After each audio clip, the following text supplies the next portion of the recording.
Mahalin ang Panginoon na inyong Diyos. Ika-6 na kabanata. Ito ang mga utos, katuruan, at tuntunin na iniutos ng Panginoon na inyong Diyos sa akin, na ituro sa inyo. Sundin ninyo ito sa lupaing inyong aariin, doon sa kabila ng Hordan, para kayo at ang mga anak at mga apo ninyo ay gumalang sa Panginoon na inyong Diyos, habang nabubuhay kayo. Kung susundin ninyo ang lahat ng utos niya at mga tuntunin na ibinigay ko sa inyo, mabubuhay kayo ng matagal. Makinig kayo o mamamayan ng Israel, at sundin ninyo ang kanyang mga utos, para maging mabuti ang inyong kalagayan, at upang lalo pa kayong dumami sa maganda at masaganang lupain, ayon sa ipinangako ng Panginoon, ang Diyos ng inyong mga ninuno. Makinig kayo o mga mamamayan ng Israel, ang Panginoon na ating Diyos ay iisang Panginoon lang. Mahalin ninyo ang Panginoon na inyong Diyos ng buong puso, ng buong kaluluwa, at ng buo ninyong lakas. Huwag ninyong kalilimutan ang mga utos na ito na ibinigay ko sa inyo ngayon. Ituro ninyo ito sa inyong mga anak. Pag-usapan ninyo ito kapag kayo'y nasa inyong mga bahay, at kapag naglalakad, kapag nakahiga, at kapag babangon kayo.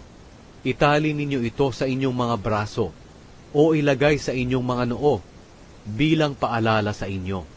Isulat ninyo ito sa mga hamba ng inyong bahay, at sa bukana ng pintuan ng inyong mga lungsod. Dadalhin kayo ng Panginoon na inyong Diyos, doon sa lupain na ipinangako niya sa inyong mga ninuno, na sina Abraham, Isaac, at Jacob.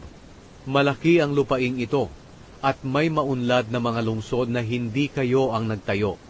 May mga bahay din ito na puno ng mabubuting bagay na hindi kayo ang naghirap. May mga balon na hindi kayo ang naghukay, at mga ubasan at mga puno ng olibo na hindi kayo ang nagtanim. At kung makakain na kayo at mabusog, siguraduhin ninyo na hindi ninyo makakalimutan ng Panginoon na naglabas sa inyo sa Ehipto, kung saan kayo inalipin. Igalang ninyo ang Panginoon na inyong Diyos. Siya lang ang inyong paglingkuran, at mangako kayo sa pangalan lang niya.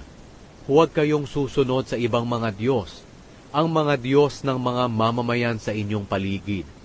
Dahil ang Panginoon na inyong Diyos na kasama nyo ay ayaw na may sinasamba kayong iba. Kung sasamba kayo sa ibang Diyos, ipadarama ng Panginoon ang kanyang galit sa inyo, at lilipulin niya kayo sa mundo. Huwag ninyong susubukin ang Panginoon na inyong Diyos, kagaya ng ginawa ninyo sa Masa. Sundin ninyo ang kanyang mga utos, mga katuruan, at mga tuntunin na ibinigay sa inyo ng Panginoon na inyong Diyos. Gawin ninyo ang tama at mabuti sa paningin ng Panginoon, para maging mabuti ang inyong kalagayan, at maangkin ninyo ang magandang lupaing ipinangako niya sa inyong mga ninuno. Itataboy niya sa inyong harapan ang lahat ng inyong mga kaaway, ayon sa kanyang sinabi.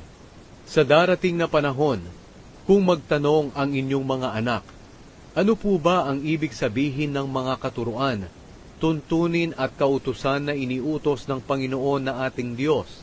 Sabihin ninyo sa kanila, mga alipin kami noon ng hari ng Ehipto, pero inilabas kami roon ng Panginoon sa pamamagitan ng kanyang kapangyarihan. Nakita namin ang mga dakilang himala at mga kamanghamanghang bagay na ginawa niya sa pagpaparusa sa mga mamamayan ng Ehipto, kasama ng Faraon at ng buong sambahayan niya. At inilabas niya kami sa Ehipto para dalhin sa lupain na kanyang ipinangako sa ating mga ninuno.